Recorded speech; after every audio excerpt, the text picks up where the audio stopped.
Bonjour à tous, donc dans cette vidéo on va s'intéresser au théorème de Gauss. Donc alors c'est parti, donc le théorème de Gauss, on va prendre trois entiers relatifs non nuls. Et donc dans le cas où si on a que 1 divise le produit de des deux autres, hein, donc si A divise BC, et que A et B sont premiers entre eux, alors on a A qui divise C. Alors attention, il est essentiel de vérifier que A et B sont premiers entre eux, car A peut diviser BC en ne divisant ni B ni C. Exemple, vous avez 6 qui divise 600, sans diviser ni 15 ni 20. Voilà. Donc, théorème de Gauss, vous avez un nombre qui divise un produit de deux nombres, et s'il est premier avec l'un des deux nombres, alors il divise l'autre. Alors regardons une application très intéressante. Résoudre l'équation 7x égale 11y avec xy dans z. Donc, écrire que 7x égale 11y, ça veut dire que 11, il divise 7x.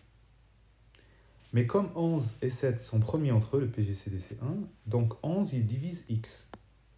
C'est ça, application théorème de Gauss. Et donc si 11 divise x, ça veut dire que x c'est 11 fois k avec k dans z.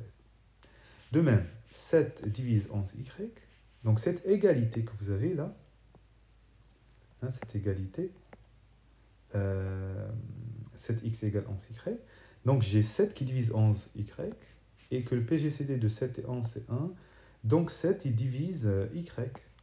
Et ça veut dire que y c'est égal à 11, qui est égal à 7 fois k. Pardon. Donc les solutions sont les couples 11k et 7k avec k dans z. Voilà. Alors, conséquence du théorème de Gauss. Donc, si j'ai trois entiers relatifs non nuls, donc si j'ai deux B et C qui sont premiers entre eux, et ils divisent A, donc les deux divisent A, et ils sont premiers entre eux. Alors le produit B fois C divise A. Voilà. Donc c'est une conséquence du théorème de Gauss. Alors, je vous laisse faire les deux exemples suivants. Ici, vous avez le nombre 1 234 035. Donc, est divisible par et par. Bon, il y a 5, il y a un autre nombre. Or, les deux nombres sont premiers entre eux, donc il est divisible par... je vous laisse faire... Voilà. L'exercice, l'exemple 7, on a n fois n plus 1 fois n plus 2, ce sont trois entiers, c'est le produit de trois entiers consécutifs. Alors, forcément, il est divisible par 3, d'accord? Et un autre nombre, donc ce produit est donc divisible par quelque chose, car les deux nombres sont premiers entre eux.